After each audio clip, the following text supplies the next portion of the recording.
Ladies and gentlemen, boys and girls, welcome back to another episode of Talking Halos. I'm your host today, Jared Timms, and I'm joined alongside my co-host, my partner in crime today, Nate Green. Nate, happy 4th. I know we're a day behind here. Happy 4th. How you doing? I'm good. Happy 4th of July. It's good to be here. America. Yes. Yes, absolutely. Tough.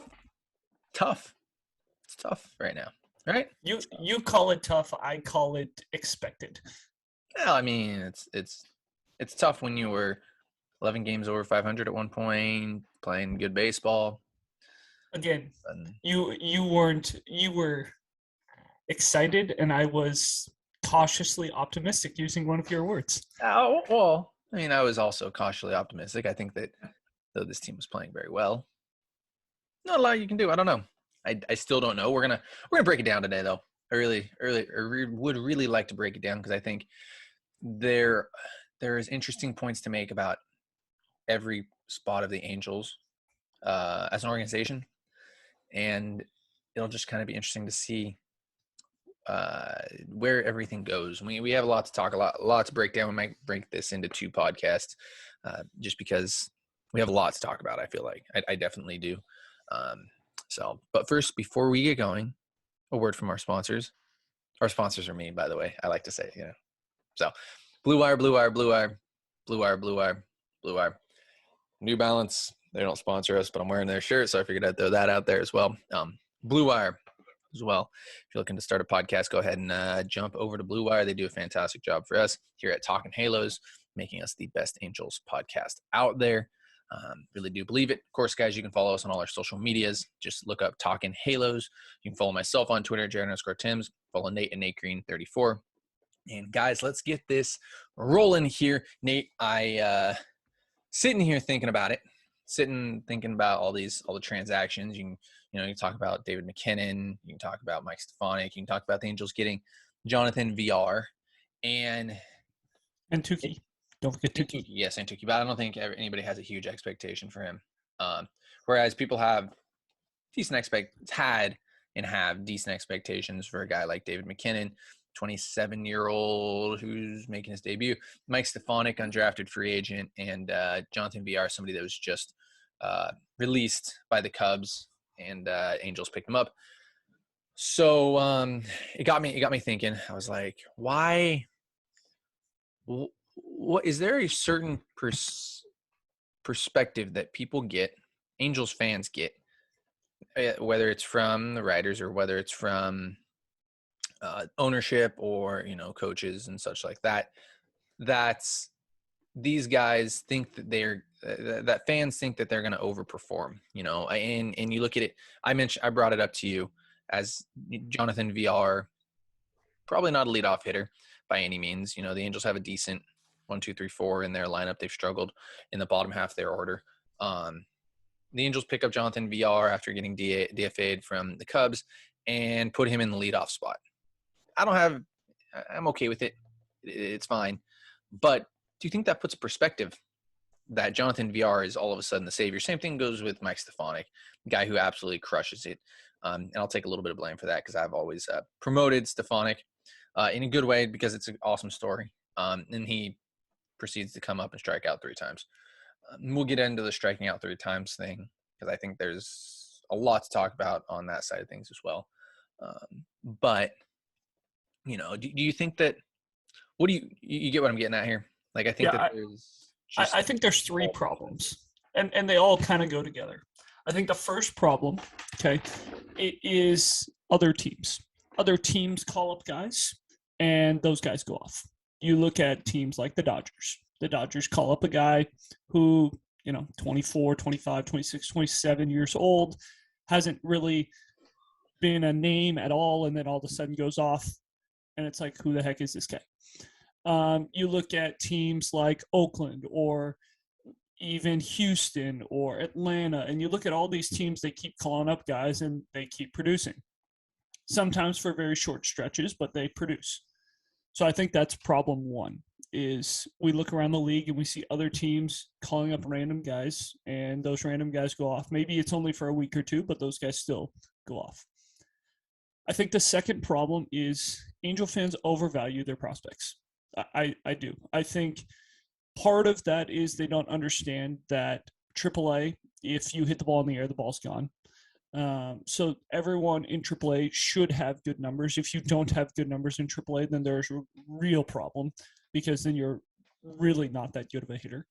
So I think that's problem two is the Angels and their fans look at the system and go, "Oh man, like we've got really good players. Like we're probably a top 8 to 10 system." And it's like, no, we're not. You look at Tampa Bay, you look at Atlanta, you look at San Diego. The list goes on, and the Angels are probably closer to that 20 to 25 range, maybe even that later 25 range if you really want to get honest with yourselves.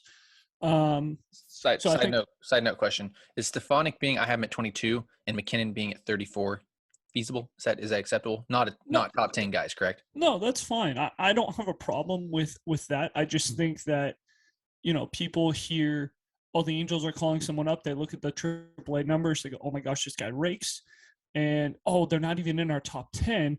Our top 10 is one of the best in baseball. Like we're top 10 in baseball when it comes to prospects. So if these guys aren't even in our top 10 and they're raking, then we just might have called up one of the best players ever. And so I think that's kind of problem too.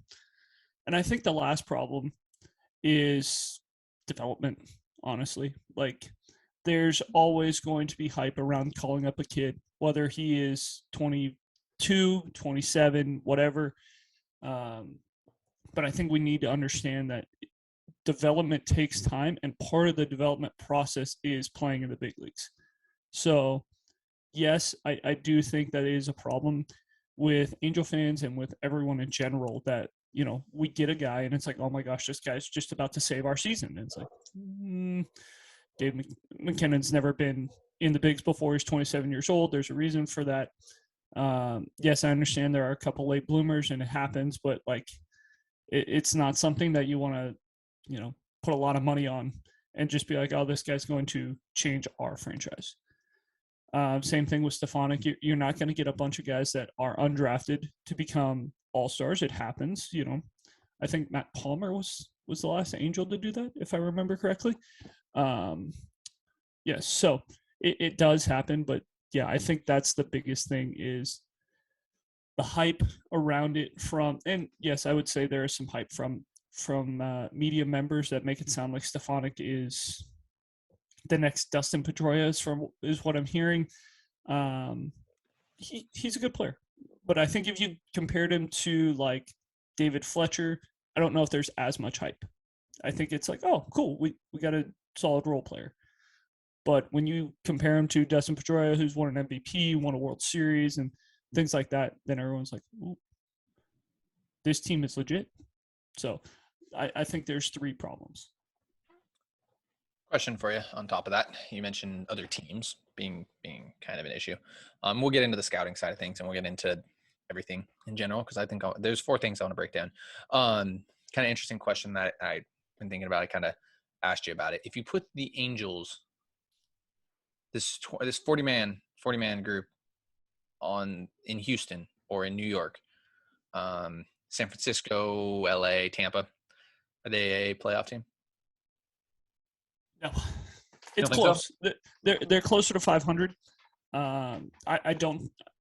Any team that starts a guy hitting 170 with a WRC plus of 30 every day can't be a playoff team. Well, here's my thing. You put this ball club because I truly do believe that you look at Tampa, you look at the Dodgers, you look at teams that have been good and are good. You look at those teams and they consistently make players better. They know when to get rid of players. Like I was cautiously optimistic with Tyler Wade, Andrew Velasquez being DFA'd from the Yankees.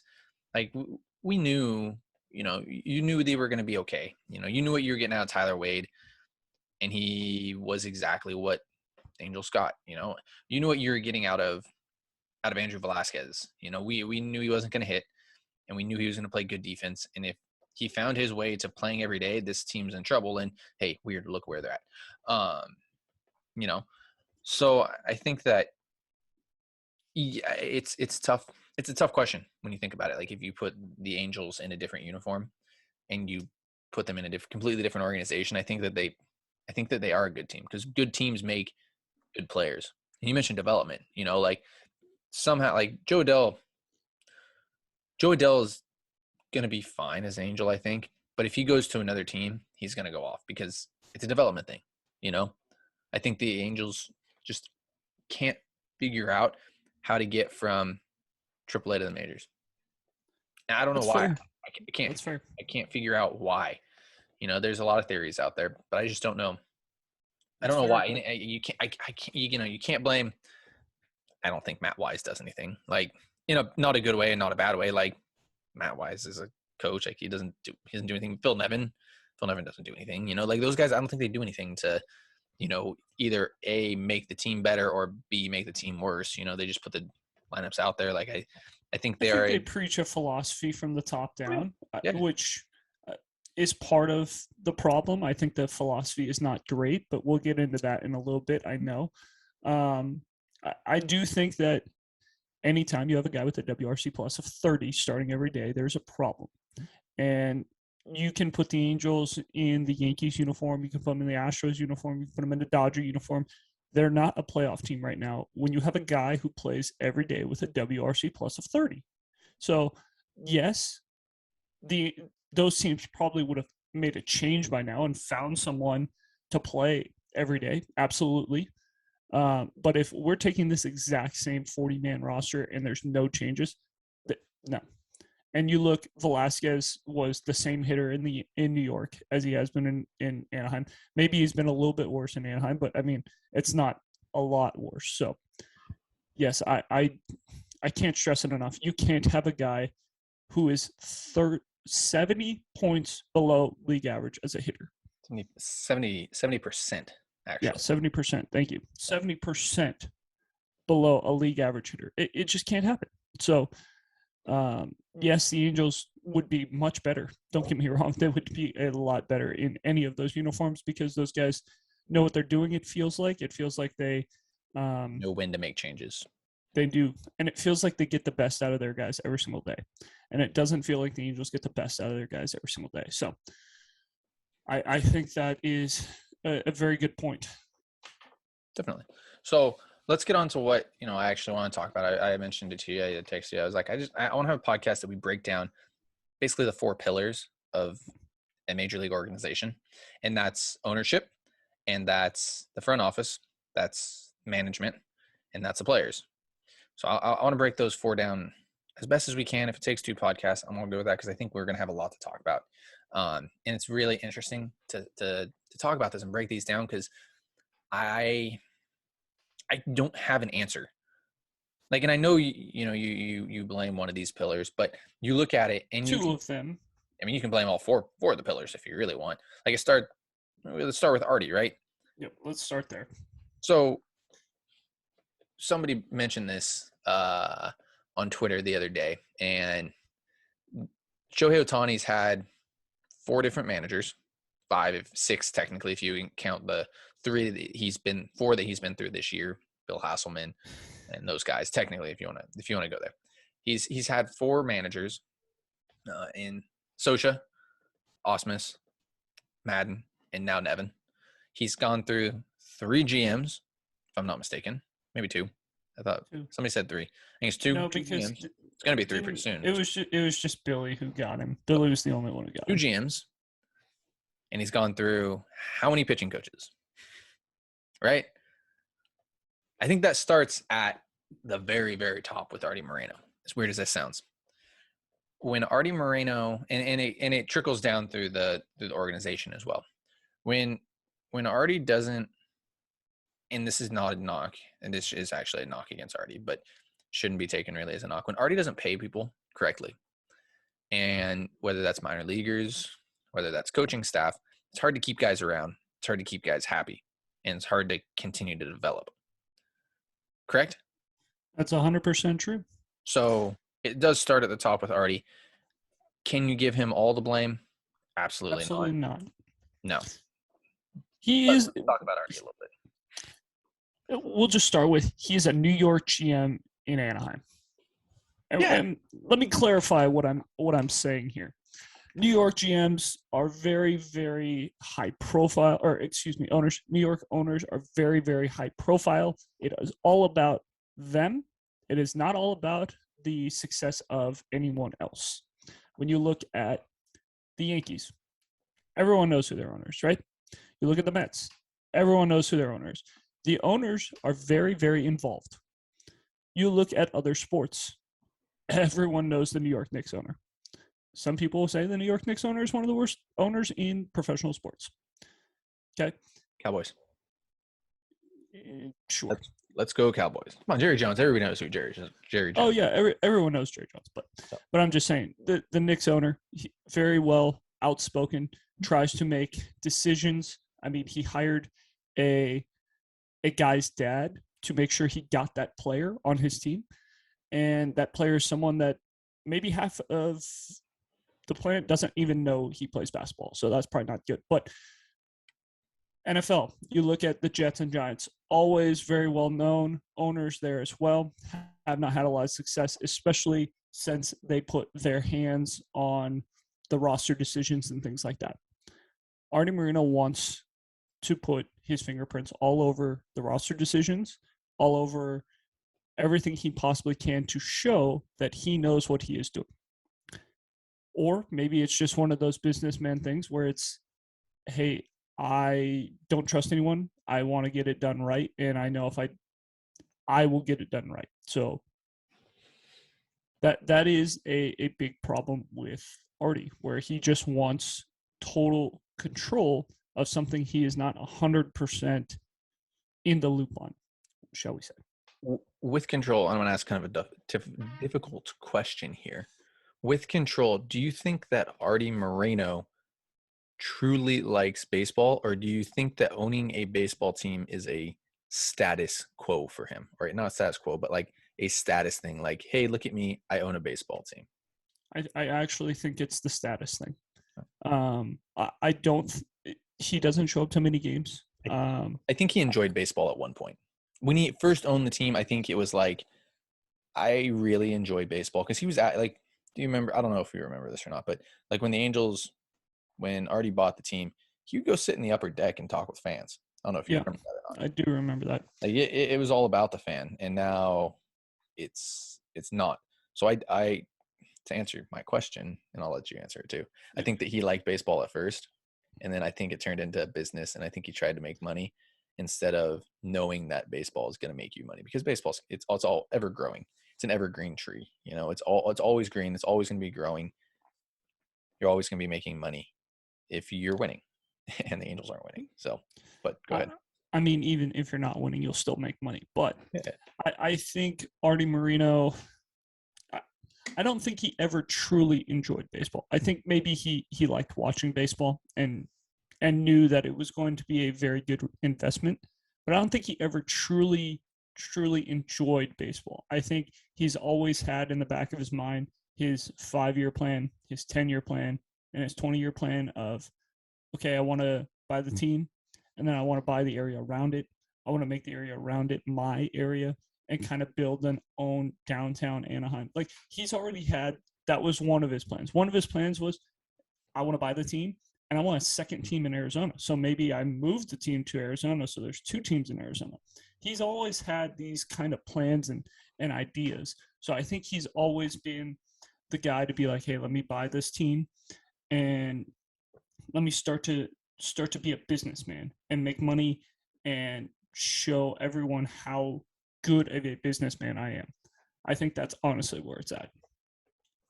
Yeah, absolutely. Like I said, I think it starts with Artie doing what an owner should do, and not. I don't want to get political in it because we don't do politics.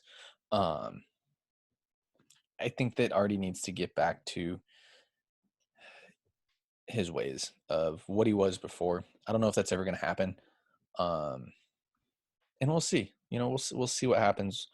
We'll see what happens 5-10 years down the road with the Angels. And the Angels are in a tough spot right now. They've been in a tough spot for the past 10 years of Mike Trout's, tenure here. So it does get tough.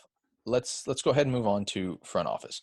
This is where, so like you can put, if we're going to put percentages of blame on people, let's go, let's do this. What percentage, let's start with Artie. What percentage of blame do you put this entire thing on?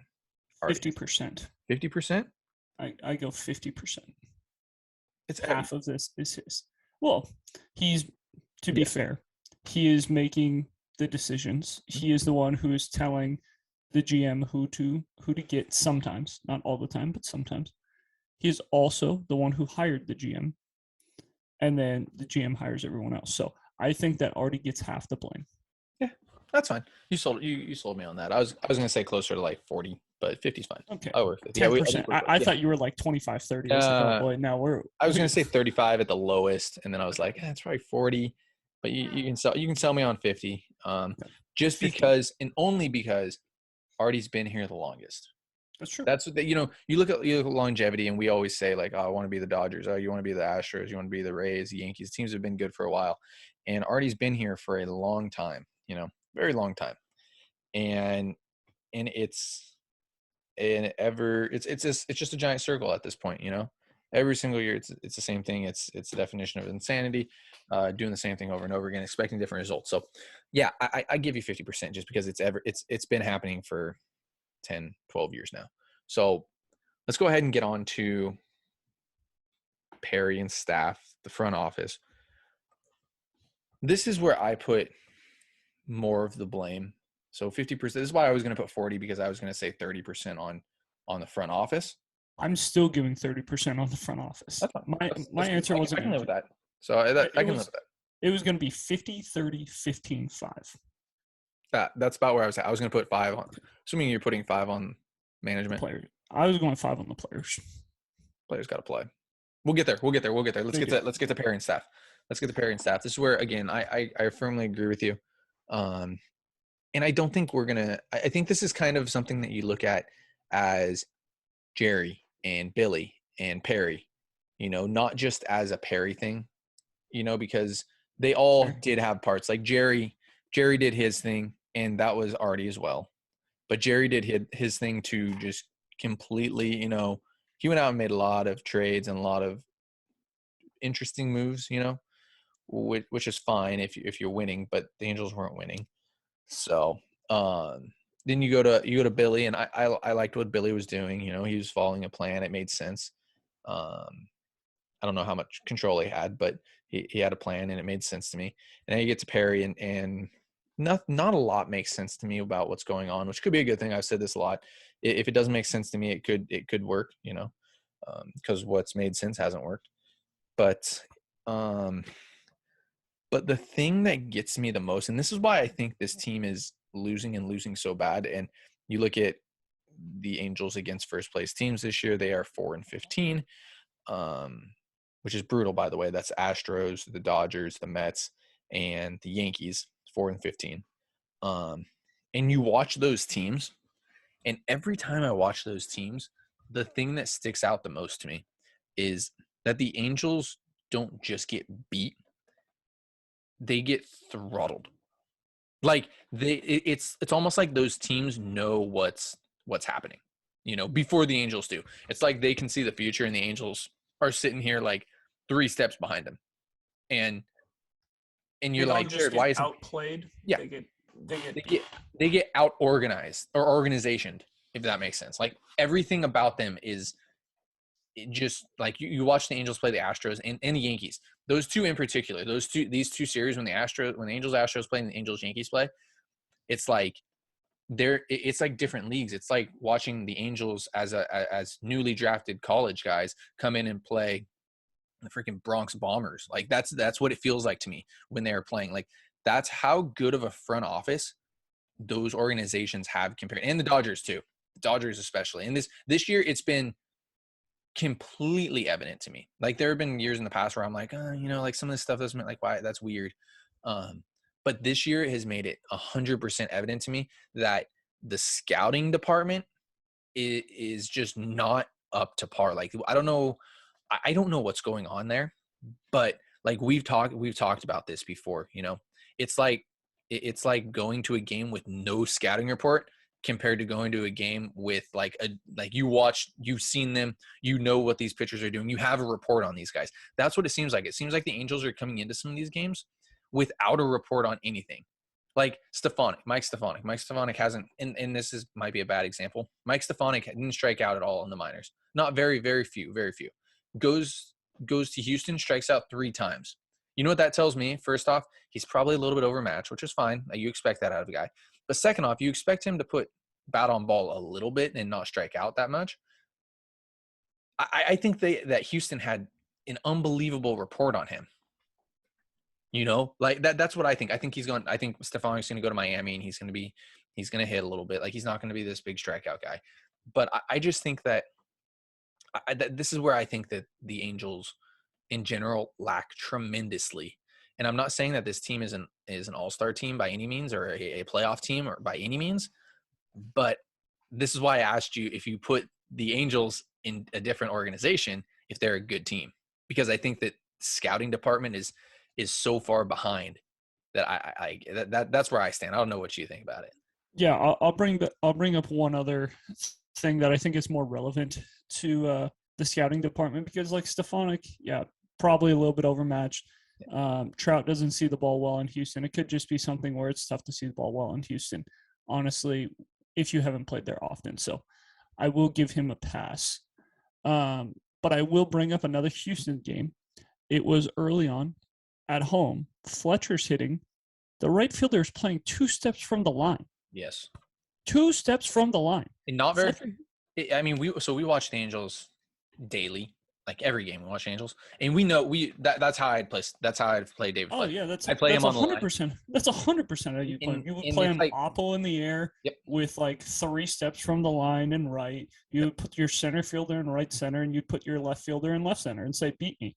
Yep. I dare you to pull the ball. Yeah, and you probably play your infield pretty straight up, because he kind of is all over the place. Yeah, that's fine. So, but yes, I agree. That was definitely one of the points. Yeah, that's when it started. That's honestly kind of when it started. He hits a line drive down the line, and everyone's like, "Oh, that's a knock," and the right fielder catches it without even moving, and it's like, "Oh boy, there's a problem." That's when I started watching it too. I was like, that's just kind of a step ahead. Like, it was one of the first, like, David Fletcher was hitting all these little, like, bloop double, and nobody was figuring out why. Like, nobody put anybody over there. Then Houston all of a sudden puts somebody right in that spot, and I'm like, oh, there's another double for Fletcher, and it doesn't drop in, and I'm like, oh, huh, that's weird, right? You know, like, that's when it really started clicking for me.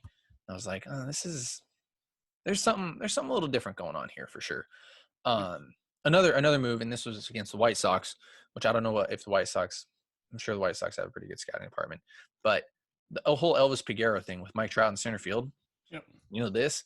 Yep. Yeah, that's another thing. It's like, how are you not like you're scouting? How does your own seeing this? Yeah, how's your own person not see this? Like, let alone the other team. The other team probably sees it, but like, yeah, from a step, like, take a step back. Like, I'm not even pointing this at Matt Wise, because I don't know. Like, I mean, yes, Matt Wise probably should see this in video. No, he should see this 100%. But like, how doesn't this get brought up? Like, you know, like, someone you got to be able to see it. Like, your center fielder shouldn't be able to see it. Like, I mean, he should, but like, you get what I'm saying, right? Like, it shouldn't be. It shouldn't be him. Yeah. No, 100%. So that's and I mean, if you want to, I want to be straight up here with you. If you want to put 40% on the scouting department, I'm cool with that too. You know, I'm gonna stay with my 30. That's fine. You know, and 5.5, but not 10.10. But yeah, I mean, that's where I lie, and I think that's kind of where, that's where it's tough for me. You know, so the scouting department on top of Perry, I am a big believer that this is partly Perry's fault. Perry's the one who didn't want to go get a shortstop. He said, I'm going to be smarter than everyone else, and I'm going to go get Andrew Velasquez, and he's going to play shortstop for us basically every day. I'm going to be smarter than everyone else, and I'm, going to put Michael Lorenzen in the starting rotation, Noah Syndergaard in the starting rotation, and I'm not going to have anyone else behind him. There's no minor league deals for pitchers. It's going to be those 2 guys, and then I drafted 20 pitchers last year. So I know for sure I'm going to have 1 or 2 of those guys ready in case something happens.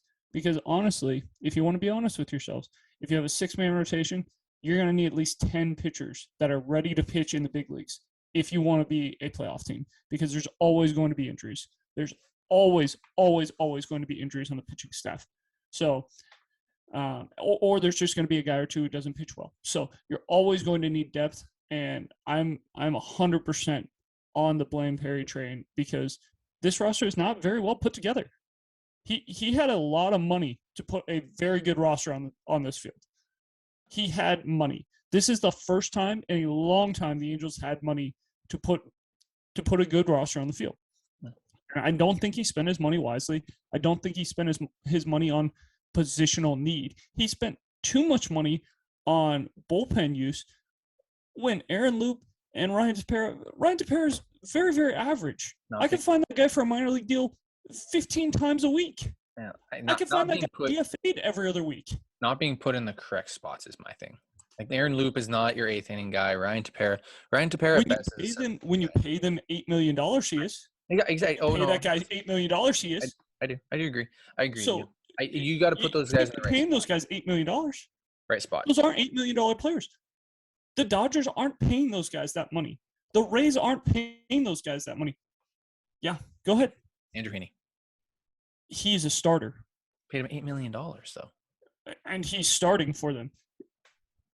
He has started for them when he's healthy. He has been a starter. What was our prediction for Andrew Heaney? Minor league contract. Yeah, I thought he was going to be a minor league. I thought it was going to be a minor league deal. Yeah. But you can't tell me that the Dodgers are paying $9 million for Aaron Loop. No, because you can't tell me, guys.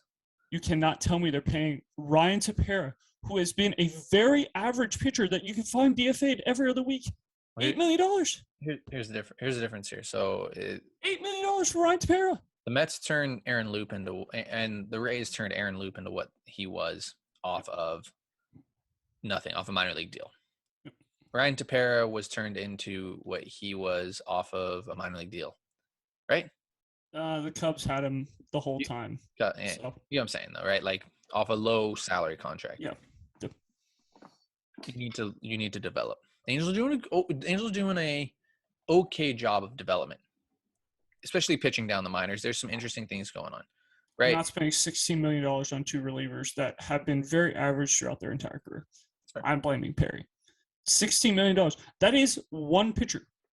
That is one good pitcher. You go get a shortstop. It's fair to say that he was pressured, correct? Just a little bit by the 50%. Pressured to get relief pitching? No. I could understand. I could understand if we got starters. Like, if we got two more starters and paid two guys $8 million and said, okay, so we're gonna give another Jose Quintana type of deal where we give two guys $8 million, and it's like now we have 8 pitchers that have big league experience, and like, fine. I can understand that being pressure from upper management. But to go get two relievers when the bullpen has actually been decent, and they had success last year going to get Steve Cishek and Tony Watson on minor league deals, no, I'm out. That's fair. That's fair with me. That's fine. I can't disagree, especially with the way the season's gone. I do need to remind everybody that bullpens are volatile.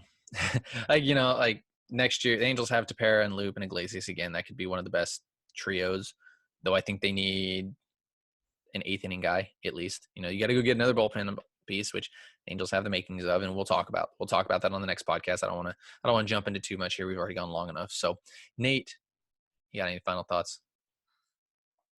Can't wait for the next one. Tune in to the next one, because I'm sure this will get a lot more heated when we talk about the next 2 pillars. Will we be called racist again for attempting to trade Shohei Ohtani? I hope not. Or do you think the fans are finally jumping on board with us? I think a lot of people are starting to jump on that bandwagon. I think they realize it's time. Keep putting it out there. It's a good way. The Angels aren't going to re-sign him. He is not going to re-sign with a team who continues to finish under 500. By the way, if you want to get technical, last team to finish over 500, or the last team to have not finished over 500, Angels. Angels are – every other team in baseball has finished over 500 one time before the Angels have. At least not the Mariners. So, guys, as always, want to thank you so much for – you see what I did there? Yeah, you're Oh, that's good. I know. All right. So, all right, guys, thank you so much for listening to this podcast here, Talking Halos, and making us the best podcast out there. Tune into the next one. We're going to just dive deep into management, deep into the players. We have a way to make this team a little bit better. I'm excited. Me and Nate have turned into GMs here. By the way, me and Nate, on side note, been right about the VR and Tukey. Those are the two guys, right? When we saw they were available, it was like, yep, that makes sense. Go get them. Not because they're going to make the team better, but because they're interesting guys. Like this is what we want. So tune in for the next one. It's going to be an absolute blast talking. Seeing what we can do as GM, seeing, all that fun stuff. So follow us on all our social medias. Again, subscribe wherever you're listening or watching. You can follow myself on Twitter, Jared_Timms. You can follow Nate at NateGreen34. And guys, thank you so much for listening. Have a great rest of your day.